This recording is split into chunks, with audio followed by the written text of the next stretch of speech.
Hi, Kathy. How's the fast Oh, going? hello, Hideko. We're on Hi. day 17 of the fast, and we feel so conscious of how many important events are happening right now. We think about Greta Thunberg and the people on the boat, which is very likely to be stopped within the next 24 hours. And then on the 12th, there will be a debate at the United Nations about the shameful United States veto of a Security Council resolution. And so it's a crucial time to be at the United Nations and maintaining the fast. And, you know, it's so impressive to me, Hideko, Jewish Voice for Peace is taking responsibility to set up the 100 empty pairs of children's shoes in front of the cathedral. Tomorrow we'll do that at 10 a.m. on Sunday. So New Yorkers have been hospitable to so many, many actions, and the crimes mount up. You know, Bertolt Brecht said, when evil doing comes like falling rain. But we have to be amongst the people who say we will do what we can. This is the day 17? Yes, this is day 17. We're almost at the midpoint. Is this the longest fasting for you? Or? It is for me. I've never done more than 40 days, but this time we're not doing water only. I did 28 days water only, and that was maybe the most demanding fast to shut down the Army School of the Americas that was teaching torture tactics in Fort Benning. But I think, Hideko, of those who are in Gaza, and you know, they have to try to shelter their children from snipers, aerial attacks, poisoned water. It's shameful. Okay, thank you. Sure. Why are you here? Oh, I was here, Kathy was reminding me, it was 2017, the first vigil here. And I live in Iowa, and I don't get to New York very often, but when I am, this is where I want to be, with my friends. And I think the issue of Yemen is very important in the whole world view, and particularly these days, more people know about it because of the United States attacking Yemeni ships and Yemen patrolling the Persian Gulf. So it's in the news. Mark Twain said that war is God's way of teaching Americans geography. And I think that's very true, and it's very, very sad. We know about the world only when wars break out, and we learn so very, very little about these places. So this is a very important time to be here, and I'm so glad that this vigil has been going for 8 years. And you just, went to the UN right away when you arrived? Yes, I arrived on Tuesday evening, and Wednesday, Thursday, and Friday I've been at the UN, witnessing there for Gaza, and it was Wednesday afternoon while we were there that the United Nations Security Council voted unanimously, except for one, to demand a total ceasefire and demand that humanitarian aid be brought in freely into Gaza.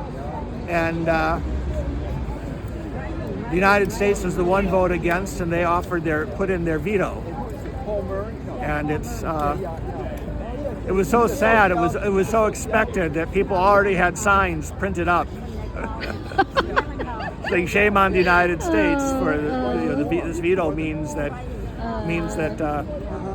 so many more people are going to die, and it's tragic that could be done with such confidence. You didn't need to be a prophet or have a crystal ball to see the future that this veto was coming. seemed inevitable and tragic. It's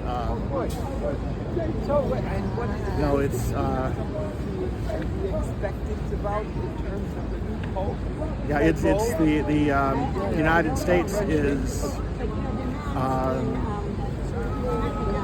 it's never been the paragon of rules-based order and of law and of but today it's just getting out. It's showing itself, and I think many of the countries in the world are looking with skepticism about what we're doing, which I think is good. A lot of good liberal Americans say that that's the tragic part of it.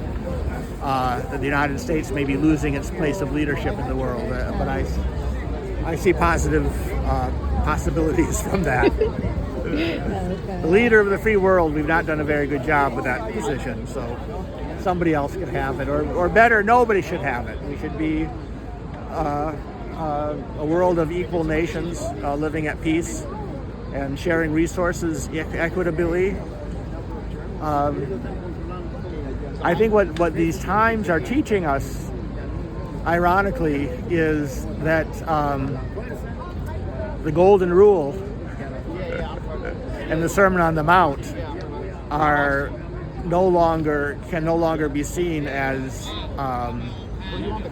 unrealistic idealism. It's the hard, pragmatic truth.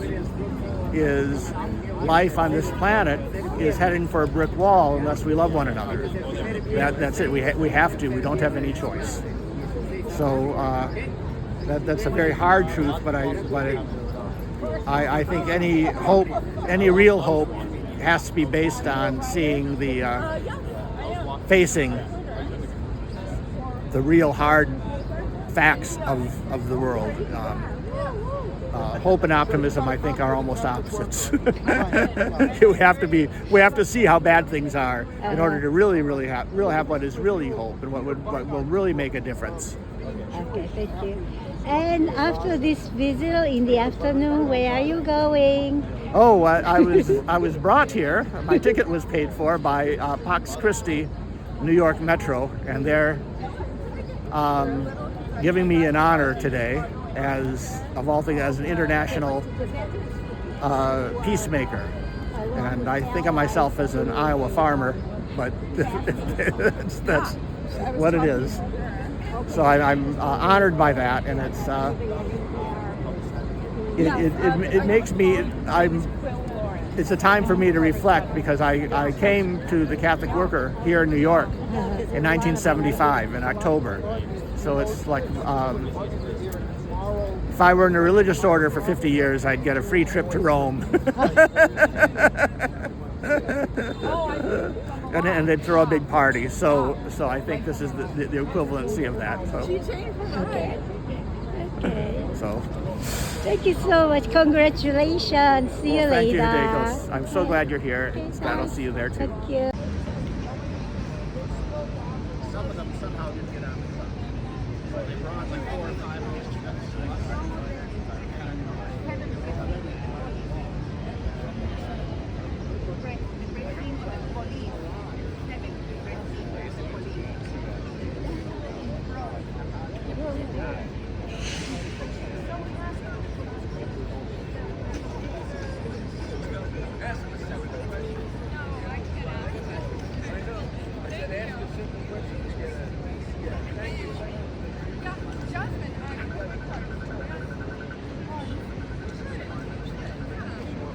Are you trying to advance a little bit?